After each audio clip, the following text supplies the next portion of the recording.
China dinobatkan sebagai produsen teratas dunia selama 14 tahun. Media barat bikin propaganda buruk terhadap Tiongkok. Menarik untuk menyimak berita ini dan mari kita mulai. Mungkin Anda tidak akan menemukan lagi channel ini bila Anda tidak subscribe. Ikuti kami untuk terus memperoleh update informasi tentang geoteknologi dan geopolitik China berikutnya.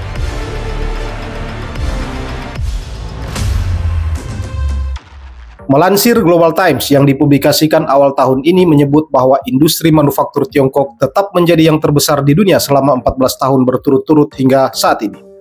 Dengan beberapa sektor seperti otomotif dan pembuatan kapal menduduki peringkat teratas di dunia, menawarkan lebih banyak bukti kinerja ekonomi Tiongkok yang solid pada tahun terakhir meskipun menghadapi berbagai tantangan.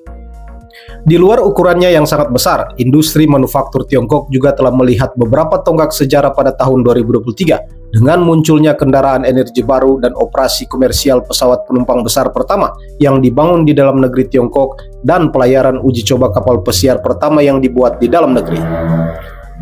Ini semua adalah contoh nyata dari fakta bahwa ekonomi Tiongkok tidak hanya bangkit dalam hal ukuran, tetapi juga meningkat dalam hal kualitas, kata para ahli.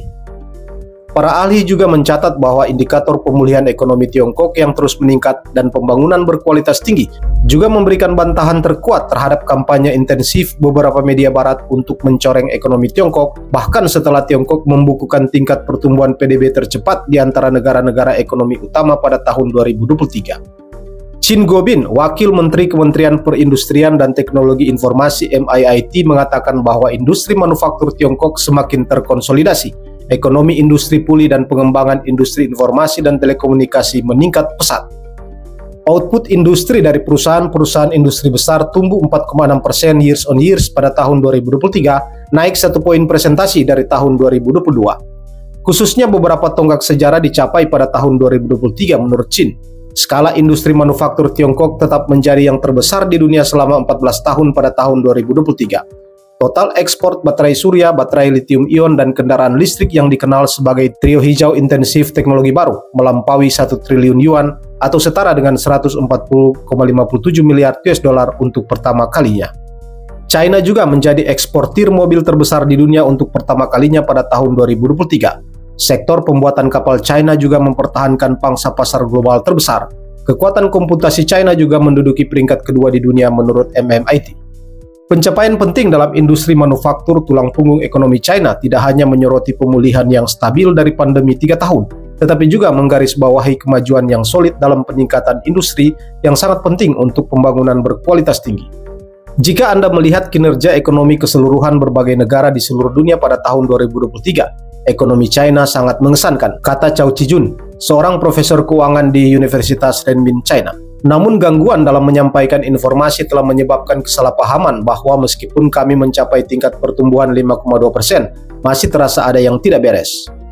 Tiongkok pada awal tahun ini melaporkan bahwa PDB-nya tumbuh sebesar 5,2% tahun ke tahun pada 2023, lebih tinggi dari target pertumbuhan resmi sekitar 5% yang ditetapkan pada awal tahun 2023. Tingkat pertumbuhan tersebut diperkirakan akan lebih tinggi daripada tingkat pertumbuhan ekonomi negara-negara maju termasuk Amerika Serikat. Tingkat pertumbuhan PDB Amerika Serikat diperkirakan sebesar 2,5% dan tingkat pertumbuhan ekonomi negara-negara maju secara keseluruhan sebesar 1,5% menurut Bank Dunia. Namun meskipun ada pemulihan yang solid di ekonomi terbesar kedua di dunia pada tahun 2023, banyak media barat terus menuliskan gambaran yang mengerikan tentang ekonomi Tiongkok dengan mendistorsi fakta. Dalam upaya terbaru, beberapa media barat telah menghabiskan semua jalan lain berusaha untuk menimbulkan keraguan tentang kebenaran data ekonomi Tiongkok. Paul Krugman, seorang kolumnis opini di New York Times, menulis bahwa ekonomi Tiongkok dalam masalah serius di sebuah artikel pada awal tahun ini. Ia menyebut bahwa China telah berkinerja buruk dalam hampir setiap indikator ekonomi selain yang resmi, dan kemudian mengklaim bahwa ada skeptisisme yang meluas tentang angka pertumbuhan PDB. Laporan tersebut ditautkan ke artikel Bloomberg yang juga membahas kecurigaan lama tentang keakuratan data pertumbuhan PDB resmi China. Kita sudah terbiasa dengan ini. Beberapa media barat akan mencoba memunculkan segala macam narasi dan teori untuk menjelekkan ekonomi China. Dan ketika mereka tidak dapat menemukan sesuatu yang baru, mereka selalu kembali mempertanyakan keakuratan data China. Liong, seorang peneliti senior di Asosiasi Perdagangan Internasional China, mengatakan tidak ada satupun dari mereka yang memiliki bukti konkret. Lee mengatakan bahwa laporan media barat yang negatif tentang ekonomi China mencerminkan bias mereka terhadap China dan kesalahpahaman mereka terhadap negara tersebut yang ekonominya sangat berbeda dari ekonomi barat. Selain itu, ada juga motivasi politik di balik meremehkan ekonomi China dan membicarakan ekonomi Amerika Serikat yang ditujukan untuk mengangkat posisi politik partai tertentu di Amerika Serikat. Hal ini tercermin dalam banyak laporan media barat. Artikel Krugman tentang ekonomi Tiongkok sebenarnya diawali dengan pernyataan bahwa ekonomi Amerika Serikat jauh melampaui ekspektasi pada tahun 2023. Faktanya, Krugman yang telah memenangkan hadiah Nobel dalam bidang ekonomi sebenarnya terdengar lebih seperti penulis politik dalam tulisan-tulisannya baru-baru ini.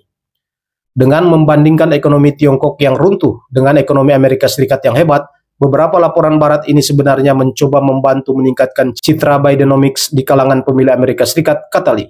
Banyak lembaga dan pakar di Tiongkok menyerukan peningkatan upaya untuk melawan kampanye kotor barat terhadap ekonomi Tiongkok. Dalam sebuah laporan yang dirilis awal tahun 2024, Institut Studi Keuangan Chongyang di Universitas Renmin Tiongkok menyebut narasi puncak Tiongkok media barat sebagai tidak masuk akal dan merekomendasikan berbagai cara untuk melawannya.